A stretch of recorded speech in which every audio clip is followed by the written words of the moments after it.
Welcome back to your aspirant. So today we will discuss here next practice set grammar. ये grammar से related है, language का practice set है. हम साथ साथ ग्रामर के टॉपिक भी क्लियर करते चलेंगे जिससे कि हमारी जो प्रिपरेशन है वो बेटर हो सके. ओके तो जो भी UP TGT, PGT, EMRS, DSSB, LT, GIC इन सभी के सिलेबस में जो भी ग्रामर से रिलेटेड टॉपिक है, बेसिक टॉपिक, वो यहाँ पर क्लियर होंगे. Like articles, parts of speech के part like verb, adverb, conjunction, है ना, नाउन, प्रोनाउन, उन सभी से रिलेटेड अलग अलग पार्ट में इनके क्वेश्चंस मैंने यहाँ रखे हैं. स्पेशली प्रीवियस बेस्ड क्वेश्चन यहाँ रखे गए हैं. आपने देखा होगा कि जो यूपी टीजीटी का प्रीवियस ईयर का एग्जाम था उसमें एक पैसेज दी गई थी जिसमें आ यूनिवर्सिटी करके, यूनिवर्सिटी के ऊपर वो कुछ पैसेज थी.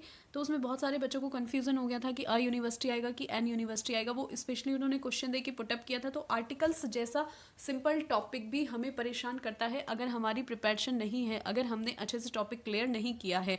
तो आप अच्छे से जानते हो कि ए और एन का यूज़ कहाँ किया जाता है और द का यूज़ कहाँ किया जाता है ना. आर्टिकल्स 3 होते हैं, है ना, ए, एन और द, और इनमें से डेफिनिट आर्टिकल्स द और ए और एन इनडेफिनिट आर्टिकल्स होते हैं. ये आप सब अच्छे से जानते हैं, ठीक है. कॉन्सोनेंट साउंड के साथ क्या, कॉन्सोनेंट साउंड से जो शुरू होने वाले शब्द हैं उनमें ए का यूज़ होता है, like a pen, a box. और वोवल साउंड से शुरू होने वाले जो वर्ड होते हैं उनमें एन का यूज़ होता है. ये आप अच्छे से जानते हैं. बट ये जो एन है ये साउंड के ऊपर डिपेंड करता है कि साउंड कैसी है. अब देखो मैं आपको यहाँ पर एक एग्जाम्पल देती हूँ. लाइक मैंने लिखा एक्सरे प्लांट, ठीक है. अब आपने यहाँ पे एक्सरे प्लांट, अब ये बताओ इसके साथ ए आएगा कि एन आएगा. एक्स है ना, एक्स. सो फर्स्ट साउंड क्या है, एक्स, यानी कि इसे हम एक्स ऐसे बोलते हैं. तो ये साउंड ए है, ए के साथ एन यूज होगा कि ए, एन. ओके तो यहाँ पर राइट आंसर होगा एन. नेक्स्ट वर्ड आता है यूनिक. जैसे यहाँ पर लिखा हुआ है यूनिक, तो आपको इसमें ये बताना है कि इस यूनिक के साथ अ यूज होगा या एन. आप देखो जब आप इसको बोल रहे हो तो यूनिक क्या साउंड आ रही है, य की साउंड आ रही है ना, YEW, यूनिक. तो इसके साथ अ यूज होगा. इसी तरह से यूनिवर्सिटी है ना, जैसे यूनिवर्सिटी लिखा तो यूनिवर्सिटी यू में किसकी साउंड आ रही है, YEWU, यू. तो ये वाई आ रहा है ना, साउंड किसकी है, वाई की. तो यहाँ पर भी अ यूनिवर्सिटी होगा ना कि एन यूनिवर्सिटी. तो ये टॉपिक आपको क्लियर होना चाहिए. ए और एन, एन का यूज़ कहाँ पर, जैसे लेटर एम है ना, एम तो कॉन्सोनेंट है लेकिन इससे जो कुछ वर्ड ऐसे शुरू होते हैं, लाइक यहाँ पर लिखा MA, तो एन एम में या अ एम में, क्योंकि ये क्या है, एम क्या है, एक कॉन्सोनेंट साउंड है, ये आप अच्छे से जानते हो. लेकिन जब हम इसे प्रोनाउंस कर रहे हैं तो कैसे कर रहे हैं, एम, ये प्रोनाउंस ए की साउंड आ रही है तो इसके साथ एन यूज होगा, NMA, ठीक है. आई होप ये क्लियर हुआ होगा, ठीक है. नेक्स्ट हम देखते हैं आर्टिकल्स. इसी तरह से एरर देकर पूछ लिया जाएगा तो आपको ये एरर क्लियर होने चाहिए. So the first question is, in science the credit goes to a man who convinces the world, not to the man to whom the idea first occurs. No error. ये एक sentence है जिसमें part A, in science the credit goes to a man, ठीक है, who convinces the world. अब यहाँ पर आपको एरर बताना है. सेंटेंस में आर्टिकल से रिलेटेड है, ये आपको पता चल गया. तो आपका ध्यान कहाँ जाएगा, credit goes to a man, है ना, कि एक मैन को जाता है. हु कन्विंसेस द वर्ल्ड, जो वर्ल्ड को कन्विंस करता है, कि not to the man to whom the idea first होकर. तो अब आप ये देखिए कि ये जो अ मैन है इसमें, ये यहाँ पर किसी निश्चित आदमी का बोध करा रहा है, निश्चित, जो पर्टिकुलर कोई मैन है उसका बोध करा रहा है. तो जब इस तरह से किसी डेफिनिट पर्सन का बोध कराए तो डेफिनिट आर्टिकल का यूज होता है. और डेफिनिट आर्टिकल मैंने आपको बताया है, आर्टिकल्स, डेफिनिट आर्टिकल्स कौन से होते हैं, डेफिनिट में आता है द और इनडेफिनिट में आते हैं ए और एन. ओके तो अब आप इस कॉन्सेप्ट को यहाँ पर अच्छे से समझिए कि अ मैन की जगह द मैन आएगा. कि in science the credit goes to the man who convinces, कि हु यानी कि हम किसी निश्चित आदमी के बारे में बात कर रहे हैं क्योंकि यहाँ पर हु का यूज हुआ है ना. एग्जाम्पल द बॉय, एक और एग्जाम्पल ले लेते हैं. अब देखो हमने एक ऐसे बॉय के बारे में बात की जिसे हम पहले से जानते हैं, the boy who the dog विच, है ना, द बॉय हु, वह लड़का जो कि, यानी कि इस लड़के को हम पहले से जानते हैं. ऐसे नहीं बोलेंगे अ बॉय हु, ठीक है, ऐसे बिल्कुल नहीं बोलेंगे अ बॉय हु, क्योंकि इस बॉय को हम पहले से जानते हैं. तो इस तरह के वर्ड्स जब आते हैं, कैसे वर्ड्स, हु, विच, ठीक है, दैट, मीन्स ये नाउन जो हैं इनमें जो नाउन है वो द लेते हैं, अपने साथ डेफिनेट आर्टिकल लेंगे। Clear? Next question next question is he is the best artist of the time but unfortunately least recognised no error, कि वह बेस्ट आर्टिस्ट है उस समय का लेकिन दुर्भाग्यवश लीस्ट रिकॉग्नाइज्ड है, यानी कि कम पहचाना गया, मतलब उसकी पहचान जो है कम हुई। तो आपको ध्यान रखना है कि इसमें इस तरह से आपको वहाँ पर एरर देंगे कि he is the best artist, कि वो बेस्ट आर्टिस्ट है उस समय का लेकिन दुर्भाग्यवश लीस्ट रिकॉग्नाइज। तो लीस्ट यहाँ पर सुपरलेटिव डिग्री का adjective as a adjective use हुआ है, तो इसके पहले द का यूज होगा, यानी कि जो डेफिनेट आर्टिकल द है उसका यूज हम करेंगे, तो इसीलिए डी पार्ट में एरर होगा। तो आर्टिकल्स इसी तरह से आप पहचानेंगे, ठीक है। ये इस तरह के भी वहाँ पर पूछे जाएंगे क्वेश्चन, या तो आपको ए और एन दा के कन्फ्यूज़न देकर कन्फ्यूज़न क्रिएट किया जाएगा, या फिर इस तरह के एरर क्वेश्चन आपसे पुटअप किए जाएंगे। तो आर्टिकल्स पार्ट से रिलेटेड 2 क्वेश्चन हमने यहाँ पर रखे, और जो ए और एन यानी कि जो इंडेफिनिट आर्टिकल्स हैं उनके भी यहाँ पर मैंने आपको बताया कि किस तरह से वो यूज़ होते हैं। वो साउंड के ऊपर डिपेंड करता है कि साउंड कैसी है ना। अगर कॉन्सोनेंट साउंड है तो ए का यूज़ होगा, अगर वॉवल साउंड है तो एन का, लेकिन साउंड मैटर करती है कि उसका फर्स्ट लेटर कैसे यूज़ हुआ है। जैसे मैंने बोला ना कि अगर अम्ब्रेला है, ये तो आपको क्लियर होगा ना, अम्ब्रेला ये तो सिंपल है कि यहाँ पे वॉवल साउंड है अम्ब्रेला ऐसे करके, तो यहाँ पर एन अम्ब्रेला हो जाएगा।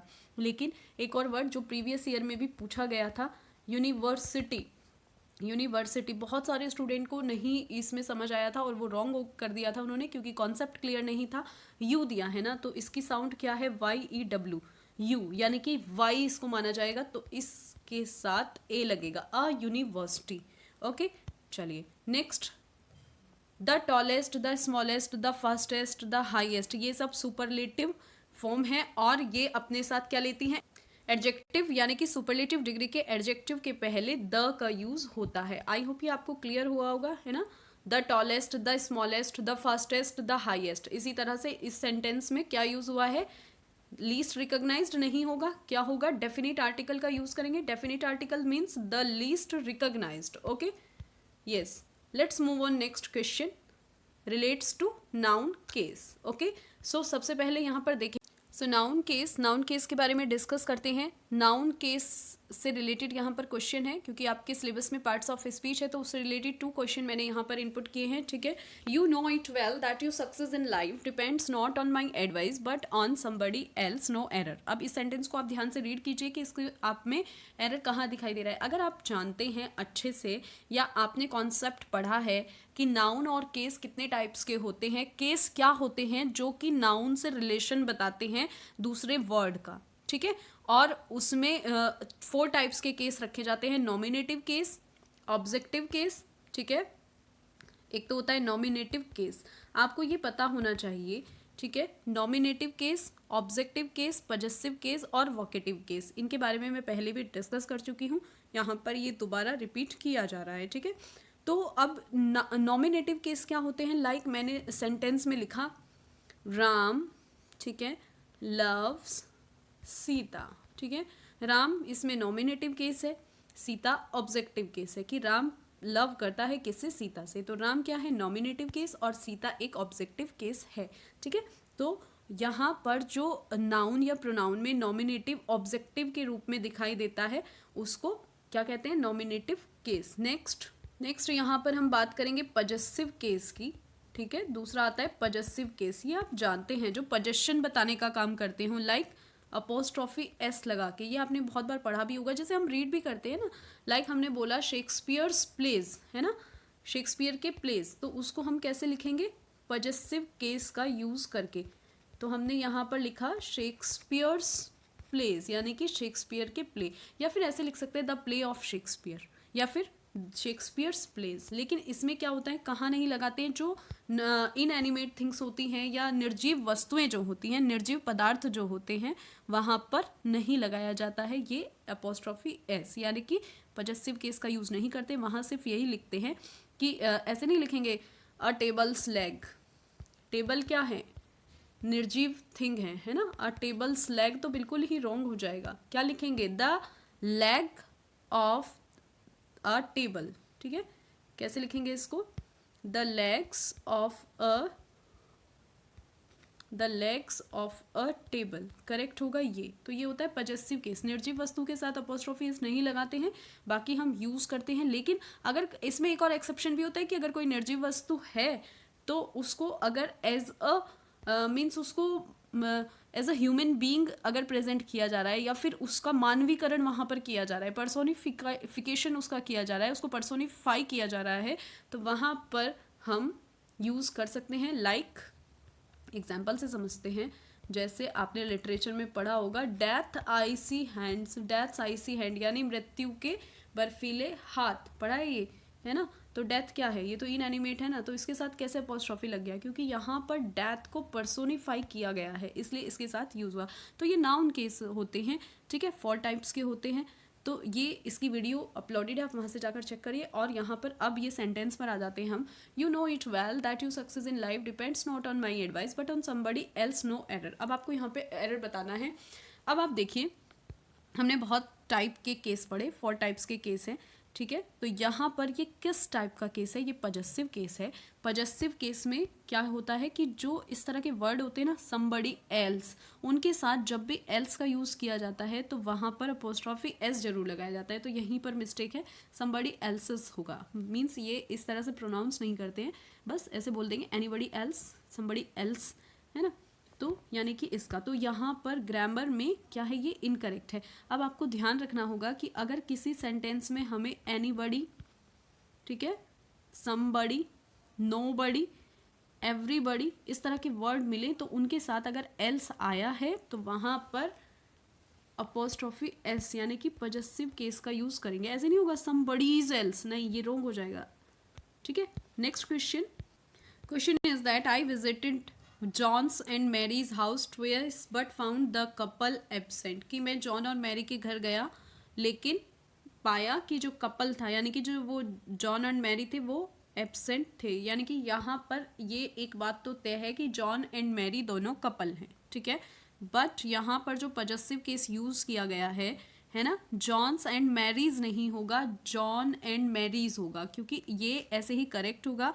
अब हमेशा आपको ये याद रखना होगा कि जब नाउन एक दूसरे से क्लोजली रिलेट हो तो वहाँ पर सिर्फ एक ही अपोस्ट्रॉफी एस का हम यूज़ करेंगे, एक ही केस का हम यूज़ करेंगे। तो राइट क्या होगा, जॉन एंड मैरीज हाउस। लेकिन अगर यहाँ पर जॉन्स एंड मैरीज हाउस है तो इस एक्सप्रेशन का मीनिंग क्या होगा। अब देखो, यहाँ पर इन्होंने इनको कपल दिया है, कपल का मतलब ये रॉन्ग है, एक ही आएगा। लेकिन अगर इसी तरह से इन्होंने सेंटेंस लिखा है तो फिर यहाँ पर कपल नहीं आएगा, मीन्स यहाँ पर जॉन का हाउस अलग बोला है और मैरी का हाउस के बारे में अलग से बात की है, इसका मीनिंग होगा ये। लेकिन जब यहाँ पर इनको कपल बोला है तो इस तरह से यहाँ पर अपोस्ट्रॉफी एस यूज़ करना गलत होगा, पजेसिव केस नहीं होगा। तो राइट क्या होगा, I visited John and Mary's house twice but found the couple absent. Clear? Next question relate to nouns and numbers, कि nouns और numbers कितने टाइप्स के होते हैं। numbers यानी कि सिंगुलर प्लूरल, है ना। अब आपको सोचने में तो इजी लग रहा होगा कि सिंगुलर प्लूरल ये तो हम अच्छे से कर लेंगे, है ना।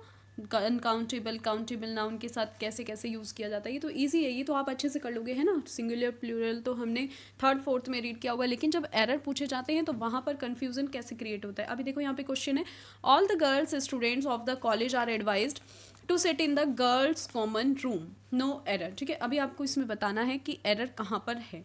अब आप ध्यान से देखिए कि ये जो सेंटेंस है ऑल द गर्ल्स स्टूडेंट्स नहीं होगा, यहीं पर मिस्टेक हो गई, गर्ल्स स्टूडेंट्स नहीं होगा, इसकी जगह क्या यूज़ होगा। ये छोटी छोटी मिस्टेक देके आपसे एरर पुटअप किए जाएंगे, गर्ल स्टूडेंट्स होगा, ठीक है। ऑल द गर्ल स्टूडेंट्स, जब स्टूडेंट्स दे दिया है तो गर्ल नहीं होगा। और भी अदर भी एग्जाम्पल हम देखेंगे तो गर्ल स्टूडेंट्स का यूज़ होगा, क्योंकि जो कंपाउंड नाउन्स होते हैं ये यहाँ पे स्टूडेंट्स क्या है, कंपाउंड नाउन्स, गर्ल्स स्टूडेंट्स क्या है, कंपाउंड नाउन में सिर्फ जो मेन वर्ड होता है उसी में प्लूरल फॉर्मेशन किया जाता है। तो कंपाउंड नाउन यहाँ पर क्या है, गर्ल्स स्टूडेंट, गर्ल स्टूडेंट्स हैं, तो इसमें मेन जो वर्ड है स्टूडेंट है ना, तो स्टूडेंट की बात हो रही है तो इसी का प्लूरल करेंगे, ये हो जाएगा क्या, गर्ल स्टूडेंट, ठीक है। और भी इस तरह के वर्ड्स होते हैं, या लाइक मेड सर्वेंट दे दिया तो मेड सर्वेंट होगा या मेड्स सर्वेंट्स होगा, राइट आंसर क्या होगा?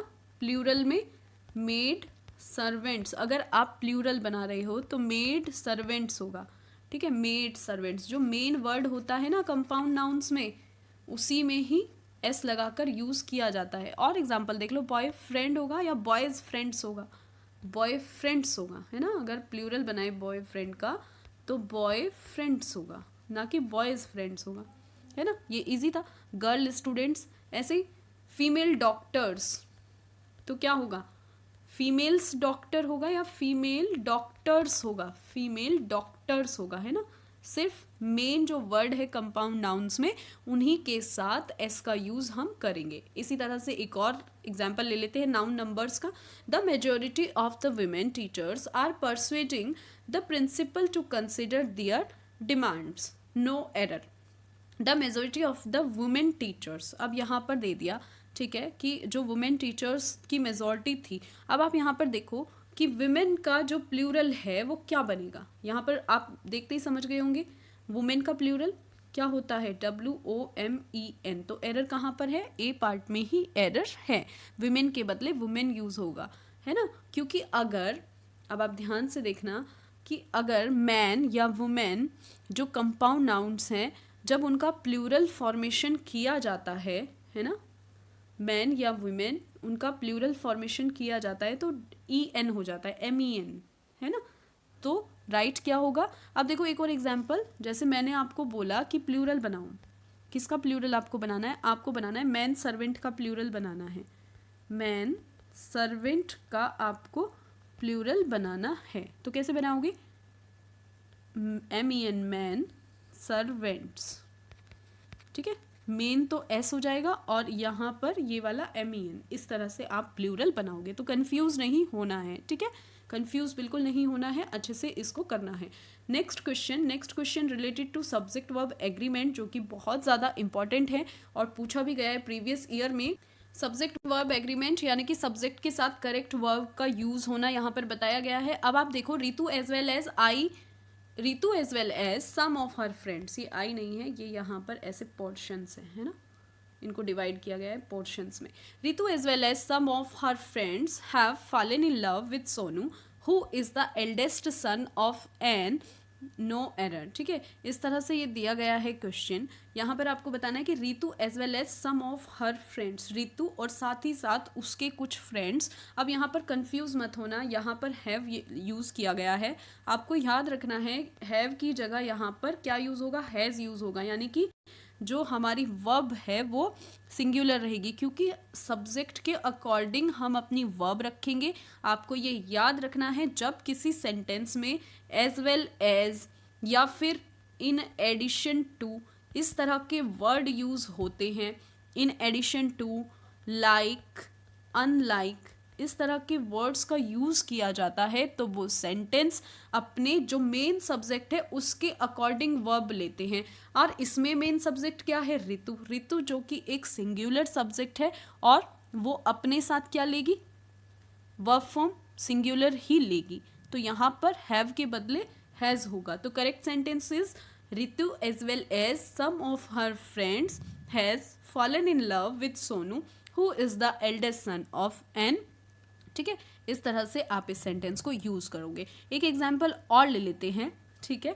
अभी मैं यहाँ पर एक एग्जाम्पल और लिख देती हूँ जिससे आपको अच्छे से क्लियर हो जाए। अब सेंटेंस यहाँ पर है आई अलोंग विद, ठीक है, यहाँ पर अलोंग का यूज़ हुआ है, जैसे इस सेंटेंस में एज वेल एज, इसी तरह से इसमें अलोंग विद आई यानी कि मैं, along with many of my friends, ठीक है, मैनी ऑफ माई फ्रेंड्स, ठीक है। तो यहाँ पर I along with many of my friends dash going to Mumbai, I के साथ क्या है? मैनी ऑफ माई फ्रेंड्स भी हैं, तो कौन सी वर्ब फॉर्म आएगी? जो सब्जेक्ट है, सब्जेक्ट आई है तो friends am going to Mumbai.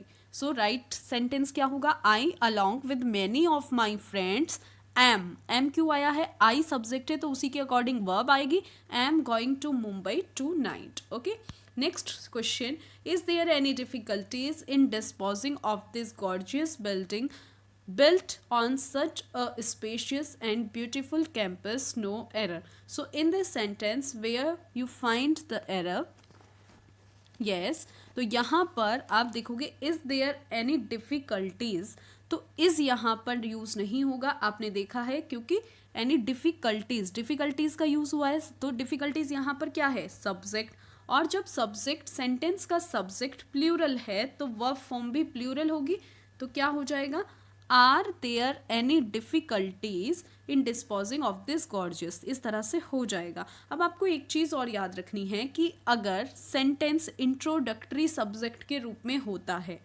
अगर सेंटेंस इंट्रोडक्टरी सब्जेक्ट के रूप में होता है तो वहाँ पर जो इंट्रोडक्टरी सब्जेक्ट है वो नाउन के नंबर और पर्सन के अकॉर्डिंग वर्ब लेता है।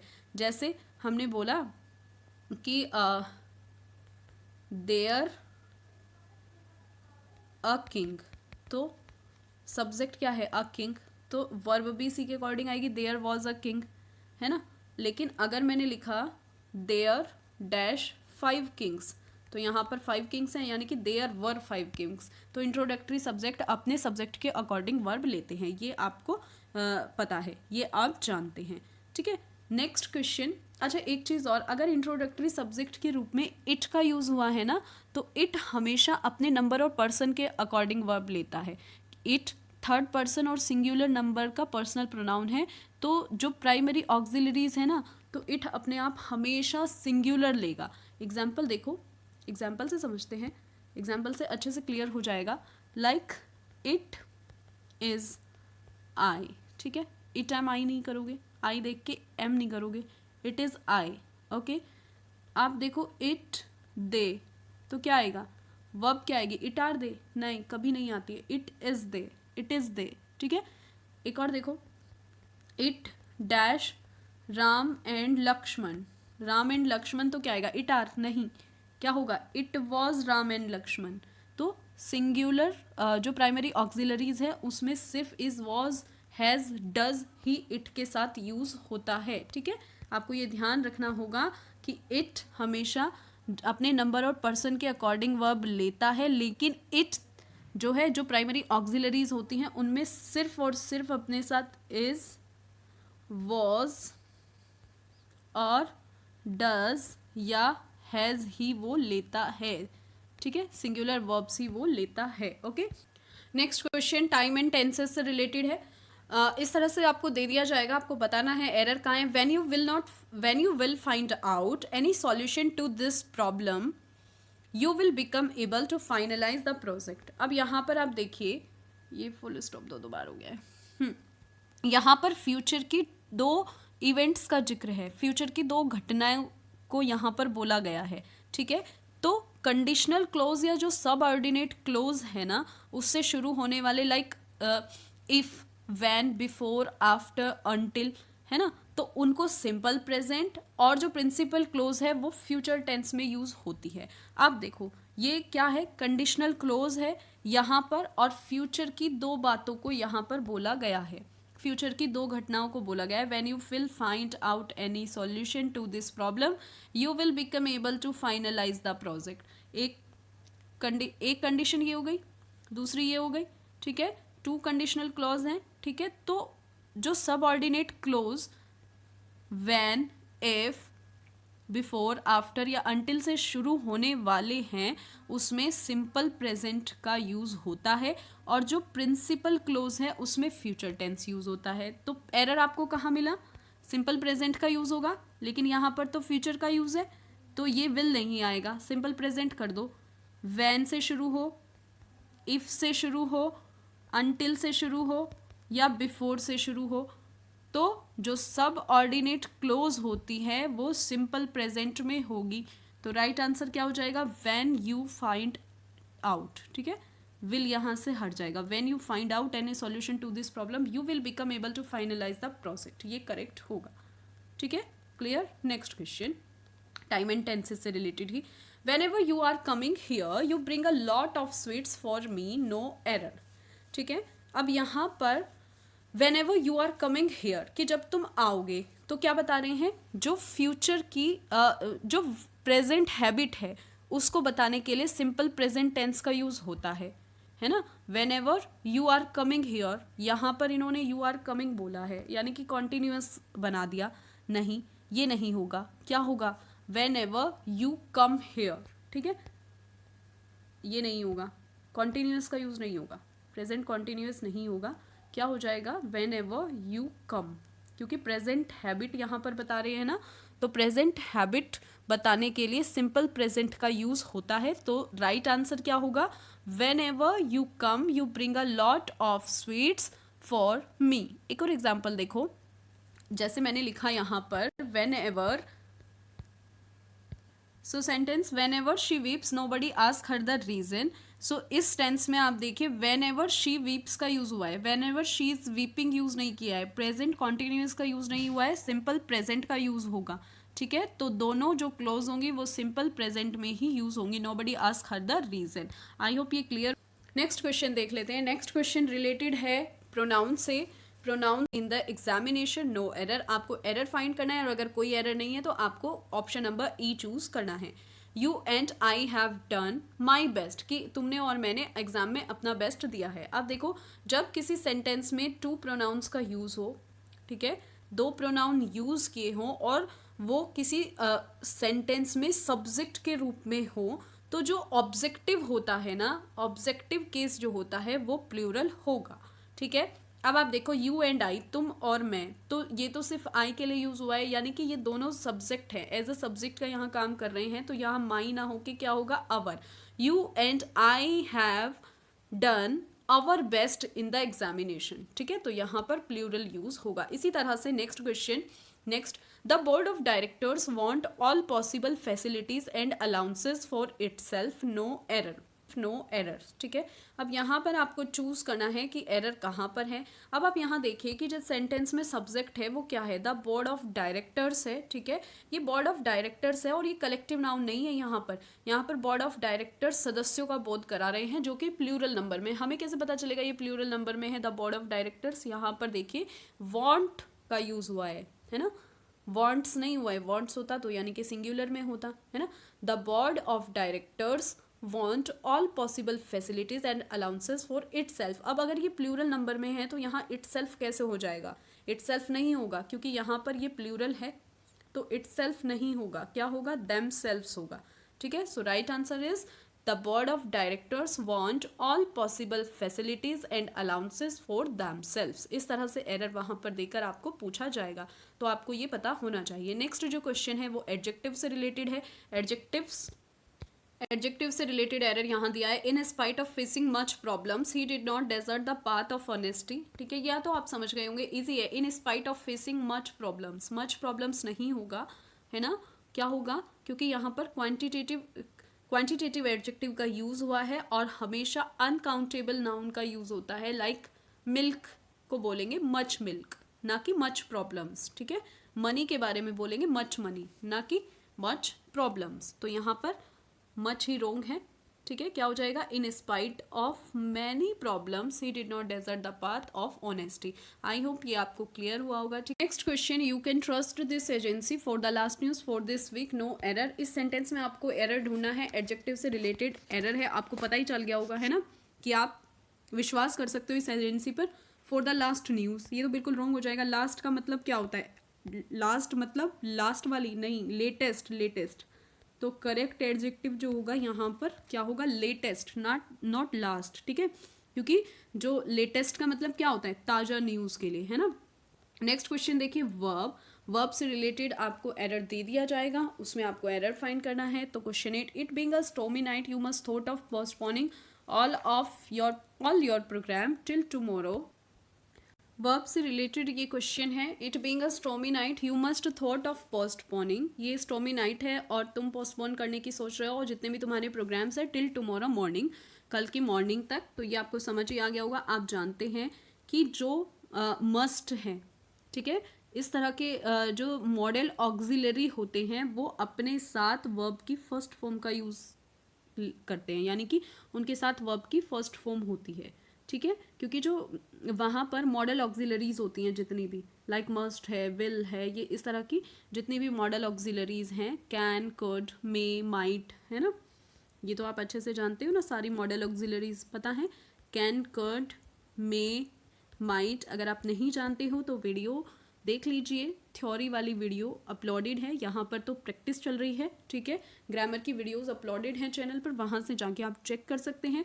तो ये जितने भी मॉडल ऑक्सिलरीज वर्ब हैं ये अपने साथ मॉडल ऑक्सिलरीज हैं, ये अपने साथ वर्ब की फर्स्ट फॉर्म का यूज़ करती हैं। तो यहाँ पर आप देखेंगे कि मॉडल ऑक्सिलरीज मस्ट का यूज़ हुआ है, तो थॉट यहाँ पर रॉन्ग हो जाएगा। राइट आंसर क्या होगा? थिंक, ठीक है।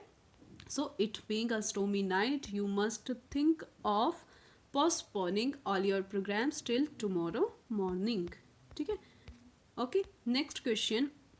Do you doubted about the success of this boy? Do you doubted about the success of this boy who is used to working hard in all circumstances, no error? So यहाँ पर आप देखोगे do you doubted दिया है, do के साथ doubted का use नहीं, हो ही नहीं सकता है ना। डू का कोई भी फॉर्म अपने बाद क्या लेता है? वर्ब की फर्स्ट फॉर्म लेता है। तो वर्ब से रिलेटेड ये जो एरर था ये इजी हो गया है ना। तो डाउटेड के बदले डाउट का यूज़ होगा, क्योंकि हेल्पिंग वर्ब डू का यूज़ है, और डू अपने बाद कोई भी फॉर्म जब लेता है वर्ब की फर्स्ट फॉर्म ही लेता है, ठीक है। हेल्पिंग वर्ब डू के जो अदर फॉर्म्स हैं लाइक डज और डिड, ये अपने साथ क्या लेते हैं? डज भी V1 लेगा और डिड भी V1 लेता है, यानी कि डू वाली जो हेल्पिंग वर्ब है ये इसकी जो अदर फॉर्म्स हैं वो सब अपने साथ V1 लेती हैं, वर्ब की फर्स्ट फॉर्म लेती हैं। तो यहाँ डाउटेड का यूज़ तो बिल्कुल गलत है, ठीक है। वर्ब की फर्स्ट फॉर्म आएगी तो क्या हो जाएगा? Doubt, doubt. Okay, so do you doubt about the next question adverb से रिलेटेड है। Question is that although he is my bosom friend I can not ask him for money without any vividly reason, no error. अभी अगर आपको इसमें कोई error नहीं मिलता है तो ऑप्शन नो एरर होगा, लेकिन आपको इसमें एरर ढूंढना है। एरर कहाँ पर है? अब आप देखोगे इसमें नाउन ढूंढो, noun like he is my bosom friend, यहाँ पर प्रोनाउन है दिस वन, ठीक है। एडवर्ब से रिलेटेड है, ये भी आपको पता है। अब यहाँ पर आप देखोगे कि ये जो रीज़न है ये क्या है? यहाँ पर नाउन शो कर रहा है, ठीक है। और नाउन कभी भी, नाउन की ये जो है कोई भी एडवर्ब नाउन की विशेषता नहीं बता सकता, और विविडली यहाँ पर क्या है? एक एडवर्ब है। एडवर्ब कभी भी नाउन की विशेषता नहीं बताता। क्या डेफिनेशन होती है एडवर्ब की? हम प्रीवियसली भी इसको डिस्कस कर चुके हैं कि वो जो मॉडिफाई करने का काम करता है वर्ब को, एडजेक्टिव को और अदर एडवर्ब्स को, ठीक है। अब आप यहाँ पर देखोगे ये नाउन की कभी विशेषता नहीं बता सकता, बट यहाँ पर रीज़न एक नाउन है और विविडली रीज़न बोला है, नहीं, हमें इसे एडजेक्टिव बनाना होगा तो विविड रीज़न होगा, विविडली रीज़न नहीं, एडवर्ब नहीं यूज़ होगा यहाँ पर, ये एज एन एडजेक्टिव आएगा। तो राइट क्या होगा? विविड रीज़न, ठीक है। Although he is my bosom friend can not ask him for money without any vivid reason. Next question, they were exceptional good orators, so all of us listened to them very attentively. exceptional यहाँ पर क्या है कि they were exceptional good orators, कि वो बहुत अच्छे orators हैं। exceptional नहीं होगा, exceptionally होगा, क्योंकि यहाँ पर देखो आप, ये good जो है क्या है? good, good एक adjective है, यहाँ पर एज एन एडजेक्टिव यूज़ हुआ है ना, और exceptional भी एक एडजेक्टिव है, तो डबल एडजेक्टिव थोड़ी यूज होगा। यहाँ पर जो एडजेक्टिव को मॉडिफाई करेगा वो क्या? एडवर्ब। तो they were exceptionally good orators, so all of us listened to them very attentively, ठीक है। एक एडजेक्टिव कभी भी दूसरे एडजेक्टिव की विशेषता नहीं बताता है, ठीक है। एडजेक्टिव, वर्ब, एडवर्ब, प्रेपोजिशन, ये सभी जो हैं सेंटेंस में इनकी विशेषता बताने का काम एडवर्ब करता है। अभी एक एग्जाम्पल से समझ लेते हैं। लाइक मैंने यहाँ पर ये लिख दिया कि ही इज़ वेरी गुड, यानी कि ही इज़ गुड, वो अच्छा है। ही इज़ गुड यानी कि गुड तो इसमें एडजेक्टिव हो गया, ही इज़ वेरी गुड। अब एडजेक्टिव की भी जो विशेषता बता रहा है, एडजेक्टिव को जो मॉडिफाई कर रहा है वो एडवर्ब, तो वेरी क्या है इसमें? एडवर्ब होगा, ठीक है। एक और देख लेते हैं, लाइक ही स्लीप्स पीसफुली। एक एग्जाम्पल मैंने लिया, ही स्लीप्स पीसफुली, वो कैसे सो रहा है? वह सो रहा है पीसफुली, है ना। तो अब आप देखो, ही स्लीप्स, वह सोता है, पीसफुली क्या है? एडवर्ब, ठीक है। पीसफुली कैसे सो रहा है? एडवर्ब, यानी कि वो सो रहा है, ठीक है। उसकी क्या कर रहा है? वो काम कर रहा है। यहाँ पर वर्ब को मॉडिफाई कौन कर रहा है? एक एडवर्ब। तो इस तरह से सेंटेंस में एडवर्ब का यूज होता है। अब आप इसमें कंजक्शंस से रिलेटेड सेंटेंस है, like he was not so well versed in English that we had expected no error. ठीक है, कि he was not so well versed in English, कि वो इंग्लिश में वेल वर्स्ड नहीं है, नहीं था, English that we had expected, जो हम उससे मतलब एक्सपेक्ट किया था वो ऐसा नहीं था। अब आप यहाँ देखो कि he was not so well versed English that, यहाँ पर जो दैट है उसका यूज़ गलत है, क्योंकि दैट के बदले यहाँ कुछ और यूज़ होगा। क्या होगा? क्योंकि सेंटेंस में सो है। ठीक है, तो जो सेंटेंस है वो सो एज पर डिपेंड है। He was not so well versed in English as we had expected. जिस सेंटेंस में सो का यूज़ हो तो जो कंजक्शन है वो कंजक्शन क्या होती है? कंजक्शन अपने साथ सो एज, यानी कि वह उतना वेल वर्स्ड नहीं है इंग्लिश में, उतना वेल वर्स्ड नहीं था जितना हमने सोचा था, तो यहाँ पर एज का यूज़ होगा, दैट का यूज़ नहीं होगा। ठीक है, लेकिन सो दैट का भी यूज़ होता है। वो कैसे होता है? सो दैट का भी तो यूज़ होता है, कंजक्शन है ना। ये तो बिल्कुल रॉन्ग होगा कि वह उतना वेल वर्स्ड नहीं था जितना हमने सोचा था एज, लेकिन सो दैट का यूज़ कैसे होता है? ये भी तो है कि एक सेंटेंस से समझते हैं, he is so weak, he is so weak that, वह इतना कमज़ोर था कि वह चल नहीं पा सकता था। He can not walk, he can't walk. ठीक है, कि वह इतना कमज़ोर था कि वह चल नहीं पाता था। लेकिन जब यहाँ पर इतना और कि उसमें इतनी कमी थी कि वो ये भी नहीं कर पाता था, उसमें तो दैट आएगा। और जहाँ पर ऐसे यूज़ हो कि he was not so well versed, means कि वो उतना वेल वर्स्ड नहीं था जितना कि हमने एक्सपेक्ट किया था। तो जहाँ पर जितना का सेंस होगा वहाँ पर एज का यूज़ होगा। ठीक है, next question, Mrs Varun not only stopped coming here but also going to any place which is related to her past tragedy, no error.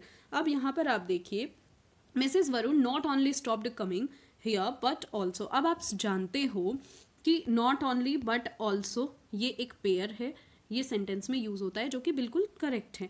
लेकिन आप देखो कि नॉट ओनली स्टॉप्ड कमिंग का यूज़ है और फिर बट ऑल्सो गोइंग का use है। नॉट ओनली के बाद यहाँ पर क्या यूज़ किया गया है? स्टॉप्ड। तो हमेशा ये आपको ध्यान रखना होगा कि जो आप नॉट ओनली के बाद जो जोड़ा गया है वही बट ऑल्सो के बाद जोड़ा जाएगा। ठीक है, तो नॉट ओनली का यूज़ कमिंग के पहले होगा, नॉट ओनली कमिंग। ठीक है, और बट ऑल्सो का यूज़ गोइंग के पहले होगा, जो कि हुआ है। ठीक है, बट ऑल्सो सही है, तो राइट आंसर क्या होगा? Mrs Varun not only coming here but also going to any place which is related to her past tragedy. ठीक है, तो ये आपको क्लियर हुआ होगा। और आप ये देखिए कि जैसे कंजक्शन होती है ना, not only but also, not only के बाद जो यूज़ होगा, मतलब आपको पेयर बनाना होता है, नॉट ओनली बट ऑल्सो। अब आप यहाँ पे देखिए बट ऑल्सो गोइंग, तो ठीक है, नॉट ओनली स्टॉप्ड कमिंग, तो ये स्टॉप्ड यहाँ पर रिमूव हो जाएगा, इसीलिए इसी पार्ट में एरर है। Not only coming but also going, अब ये बिल्कुल बैलेंस में है तो ऐसे यूज़ होगा। इसी तरह से जो अदर कंजक्शन है लाइक ईदर और, ठीक है, इस तरह से वो इसी ऐसे ही यूज़ होती है, यानी कि दोनों तरफ जो वर्ड्स होते हैं उनको उसी फॉर्म में यूज़ किया जाता है। और देखिए आप नीदर नॉर, है ना, तो उसमें भी इसी तरह से सेंटेंस यूज़ होगा, ईदर और, नीदर नॉर, एंड जो सब्जेक्ट ऑब्जेक्ट वर्ब जीरंड जो भी है, मीन्स जो यहाँ पर जेरेंड का यूज़ है तो यहाँ भी जेरेंड का यूज़ होगा। तो इसी तरह से सेंटेंस में यूज़ होते हैं। आई होप ये आपको क्लियर हुआ होगा। अपनी प्रिपरेशन करते रहिए, चैनल पर बने रहिए, चैनल को सब्सक्राइब कर दीजिए जिससे कि चैनल के रिगार्डिंग जो भी नोटिफिकेशन है आपको जल्दी से मिल जाए। और सबसे बड़ी बात, अगर आपको वीडियो अच्छी लग रही है तो इन्हें लाइक शेयर कर दीजिए जिससे कि ज़्यादा से ज़्यादा स्टूडेंट हमसे जुड़ पाएँ।